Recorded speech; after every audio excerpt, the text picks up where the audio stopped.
Yeah, I think opening remarks, just echoing, I guess, Keith and Jason. You know, this season was a roller coaster. Started strong, finished weak, and it didn't meet the expectations, I think, of what a club like Toronto FC should be producing for its fans, and a club with a history of winning a treble. We made progress, but I think we don't want to be celebrating progress when you're not in the playoffs or you haven't got a Canadian championship, you know, in the trophy cabinet here. You know, so we got close, but close wasn't enough this season, and we're in that dreaded word of a review and looking back and learning and developing to get ready for next season. But at the same time, you know, I think just a massive thanks to the fans who were outstanding this season. They kept showing up right at the end and nearly pushed us over the line, but we didn't quite get there. So, you know, for us now, there's a bit of work to be done in the next 4 months to get us ready for next year. John Neil Davidson, Canadian Press. As you said, there were strides made. You scored more goals than last year, though it wasn't enough, I don't think.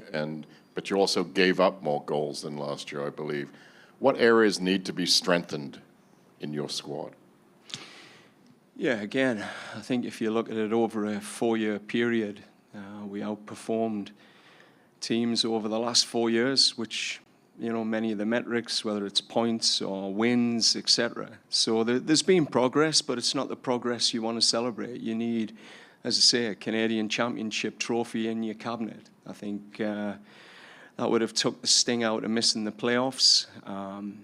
But I think when you look at the gaps, we were a two-half season. We spent a third of the season in the top 4. We spent half a year in the top 6, half a season, and all but one game, a full season in the playoff positions. And I think that's what hurts the most. You know, as a club, we're in a rebuild phase. We knew this was a 3-year project. It was going to take time to transition. But just not making that playoffs or bringing the trophy home stings. And when you look at the gaps, there was a significant sink in that second half of the season. And when you look at MLS stats, we're in top 6 for the first half of games, and we're in the bottom 6 for the second half of games. So it seems like it's a season of two halves, and for Toronto FC, a game of two halves as well, when we look at elements that can win you football matches. Hey, John Molinaro. Does this team suffer from an identity crisis? Does it need a proper identity? And what does that even mean? What does identity mean to you? What does that entail? How would you define it? Yeah, great question. I think when you've had change in managers over a 4-year period, so you've gone, 4 or 5 different managers through the doors here in a short period of time. Each manager's tried to implement something, whether it's the Red Bulls model or, Bob Bradley's winning approach. But each time a manager recruits in that period of time, they recruit players that fit their style of play, that fit their playing model. So, certainly coming in, when we looked at some of the realities of the MLS Eastern Conference, teams that were most successful in the conference, there was good analytics around playing in back 5 structures. And then you're looking at TFC's record last year of, the winning record and some of the statistics that came out. For us, we were trying to adapt what we had in front of us with a philosophy, a style which suits the club, which for us is about hard work, is, right front and center for the Torontonian fans, to make sure that we represent that group with effort, fight. And I think when you put all that together and you're shoehorning, players into positions and trying to get a structure and a style of play, when those realities come into effect throughout a season, it ends up being a bit of a jigsaw puzzle.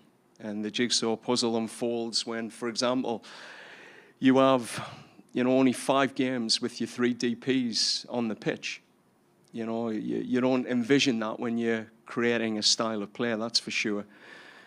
And then you lose, 3 key players, leaders for 6 weeks at a Copa America, plus injuries to DPs during that period. You're not set up for success in that way. So I think, the reality check for us was always, we have a very clear way of playing here with the first team. If the manager changed tomorrow, then a new manager will come in and change that. I think certainly Toronto FC has suffered from not having, a clear vision when a manager comes in about the recruitment strategies or how we go about whether we're going to be a young team that have these attributes or we're going to balance it with more of a veteran team with DPs at a certain age threshold. So I think all of that's on the table. As Keith Pelly has said, it's an exciting opportunity, I think, given Keith's track record and, the vision that he has for a one MLSE. It's pretty exciting to think where this club could be in this period of time, because when you've got a new president that's got football in his blood, that makes a big difference. A new CEO that actually cares about the game, cares about the club, but more importantly, has seen what it can look like in top leagues around the world. So I think from an identity point of view, at times, as I say, for the first 12 games of the season, it was pretty clear, and we're winning, in the top 3, top 4, top 2. And I think as factors started to hit, it started to become inconsistent. But again, if you went and watched the Miami game, the last game of the season, I think the identity was clear. We outperform them in every metric and don't win. The identity was clear in the Can Champs. We outperformed them in every metric and we didn't win. So I think it comes down to, as Jason Hernandez maybe pushed it, there's a few pieces missing that we need to fix here. James Sharman. John, rebuild, that's the word of the day, it seems. Keith's mentioned it a few times. Do you think the higher-priced DPs have the patience to stick around for a rebuild? When they signed, you would think to win right now. Well, they came here to win. And again, it's you look at the DP reality, Fede makes the All-Stars. It's the first All-Star we've had since 2019, playing as a wing-back. So, you've seen a commitment. The attitude's been right in many games. And, I think he's contributed. And for Lorenzo, arriving here under Bob Bradley, he had an injury in his first game of the season. And I think, that's been a challenge. Right from day one, in my tenure, he got injured in the pre-season, picked up an injury just as he started to find form in that kept him out for 8 weeks, and then he headed back to Italy to have his child, the birth of his child in Italy, and then more injuries towards the back end of the season. So I just think for Lowe, it's been tough. If you're with him in training, he's an infectious personality. He loves training. He has quite a boyish attitude and spirit around the training environment. But yeah, we just haven't been able to keep him healthy consistently.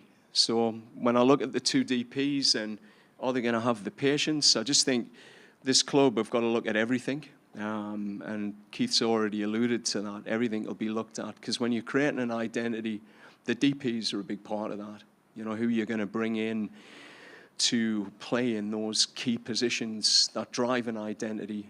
The DPs, as Cucho or Boanga for LAFC, those players are the spine of that. Joshua Cloak, The Athletic. For all this talk of identity today, it feels like this next transfer window is going to be a big one. For you specifically, what type of players do you want to bring in? What type of players do you want to be here next season?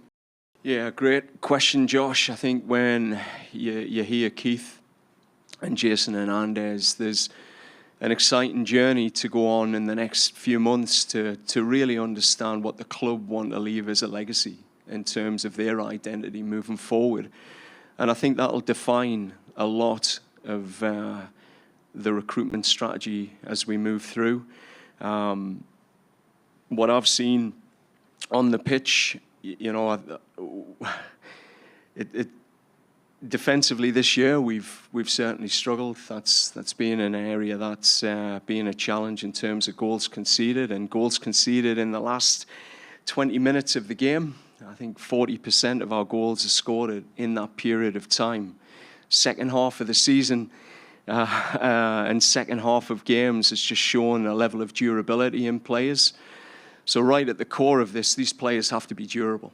Whatever the big learning out of MLS for me is, players have got to be able to push through back-to-back 90s. This is a grueling schedule. You throw in CAN Champs. We had extra games in CAN Champs this year. You throw in all those factors, and you know that players have to be durable. So to me, there's a youthfulness, I think, is going to be important. And then an athleticism around certain profiles that allow any identity to be driven through 35 games plus. John, 2 questions, if I may. One, the vision you have of how you play in the first team, is that being taught all the way down through the academy? And 2, Keith mentioned culture and chemistry. Last year, before you got here, there were a lot of stories about things were not good in the TFC dressing room. From your vantage point, how would you characterize the culture and chemistry in your squad this season? Yeah, I think to answer the second question first, if I can remember the first one, I'll come back to it. But yeah, when you look at culture and chemistry, it's at the heart of high performance. So you just got to look to say that team spirit comes from trust. And trust is the repeatable behaviors that you see under pressure or adversity. I think Keith's well aware of that as being a core tenet of what he wants to see across the whole of MLSE. And I think here, what I said right at the beginning is that this team has suffered from, the traumas of 2-3 seasons, finishing last place and having nothing to play for 14 games last year. That trauma doesn't just dissipate. And when you look at the success of other teams, if I think of Pat Noonan at Cincinnati, his first season, he makes the playoffs. Their second season, he rebuilds a roster with 18 different players and wins the title. Greg Vanney and LA Galaxy, a championship coach, has taken 4 years to get back to the top of the charts. So when you see, LA Galaxy bottom, and then they move 15 players out, and then they're at the top again 2 years later, you've got to understand this is a rebuild. Culture's a rebuild as well, because personality and experiences are pervasive. And when stress, pressure sets in, a type is reverted to. And I think the culture here for a period of time has moved in a direction that it's going to take a lot of work to set those boundary pegs back in to the first team, the academy, and all around the building. And I think Keith's vision will help drive that. So if you're asking us to rate the culture, we were top 4, top 6, top 8 for most of the season. So it was there, but inconsistent and not strong enough to be a championship team. The leaders here, I thought, did a good job. Jonathan Azario grew in leadership over the season. And with their experiences, I think next year we'll be stronger for it. And your vision of the first team, does that get translated all the way down? Yeah, when we came in, the mandate was very clear that the academy is separate to the first team. So that was, something that was clear. Where we have a purview is TFC2, and, we have a bridging strategy there with Terry Dunfield, who works at looking at our profiles and the progression of players in that environment. So yeah, I mean, the vision for the first team is into TFC2. They follow a very similar playing style and philosophy. Would you like to see that translated to youngsters? I know they have to learn different things, but I think, again, when you look at, Marco Nepier's feedback research, there's a very distinct style in Europe in a lot of clubs where there is a club-based model. And again, regardless of the manager, the GM, the CEO, the club has a consistent identity that is delivered, and some of that's just values, philosophy, and how we greet each other, et cetera, et cetera. Having spent some time at Bayern Munich, it was very evident there. So I think for us, it's definitely a club-wide vision, and I think, again, excited to be part of those conversations and an understanding of what's required of our first team to align to the whole club. James Grossi, TorontoFC.ca. John, this 3-year plan, can you give us a sense of what the outline of that is, and maybe how do you have to reassess after year one in the books? Yeah, I think year one, James, we got close, and I wouldn't say close to winning MLS, but I think we showed for long stretches that the team can be a contender. And then when things got tough, whether that was availability of players, multiple games in our schedule, which I think you're aware we played a lot of games on top of what other teams were playing and losing players to Copa America, et cetera, et cetera. We weren't able to do it. That June-July period killed us. So I think there's a big, deep dive into that period of time and fully understanding, why we weren't robust enough, whether, as a coaching team, we didn't adapt well enough with our style of play to the realities of our squad during that period of time when you're missing Osorio, Richie Larrea, Sean Johnson, Lorenzo out with injury or Fede suspended, etc. How we are able to cope in their moments. I mean, all of those are on the table for review. In terms of a 3-year plan, the plan is one MLSE and what Keith Pellier and ultimately Jason Hernandez will be driving through this next 2-3 months, which what I'm seeing is going to be a very inclusive approach to help the whole club have a contribution into what this should look like and learn about some of the causations over last year or the last 4 years of, what this fan group really need. And I think for the fans, it's, if you ask them, they just want a club that represents them, the passion and energy that they bring, the fighting spirit. And I think, there's players here, there's a staff here that have that fight and that spirit in them to drive change, and excited for that. This was the first year in a decade where someone other than Michael Bradley wore the captain's armband. How would you evaluate Jonathan's performance as a captain? Not so much on the field, although if you want to speak to that, that's fine. But how would you assess his role as a captain, how he did that this year, and how important is he to the sort of future of this club in terms of helping turn things around?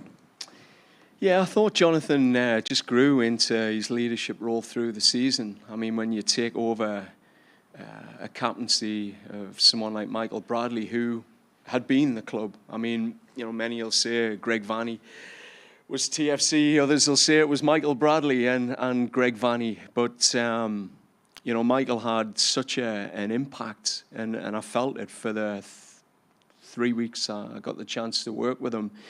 He ran the locker room. He had a very clear standard in terms of ethics and what's right, and I think Jonathan grew into that over the season. I mean, he's just got a great work ethic, and I think he's moving from leading by example to expanding his influence through understanding the other layers of leadership, the things he needs to actually get involved in, conversations with coaching staff, conversations with, DPs, or bringing focus groups together. He's definitely raised the bar as the season's gone on.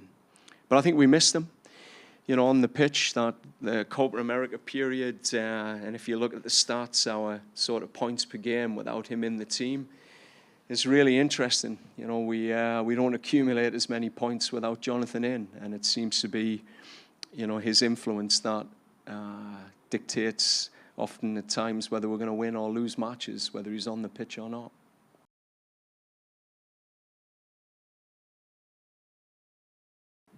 Hey, John, how about you? It's your first year Yeah. back in club football, as expected, and how would you grade your performance? Yeah, I think you look at the year and say, you know, at the front end of the year, the pre-season through to up until June, I'd say we were in a real good space as a staff, given it was a new season, new experience. We were putting the work in, long hours to make sure that we weren't falling behind and closing gaps that we knew were there because of our lack of experience. I think as it got tough, you know, and a lot of different things were thrown at you, different challenges, it definitely became more challenging as a coach. You know, when you're having to adapt on the fly in sort of 2-game weeks, back to back to back to back, with roster shifts, and, you know, looking at transfers in the summer and in March and what you can bring in a cap reality, you know, all of those things were new. So I would say, you know, from a performance perspective, I always expect more of myself. I didn't think we performed at the level we needed to, given that we didn't make the playoffs or win the Canadian Championship. So for me, I'll be disappointed with that. We got close, but close isn't good enough. So I'd say, yeah, started strong and finished weak. And that would be a reflection of, you know, I think the work of the team and the staff through this season.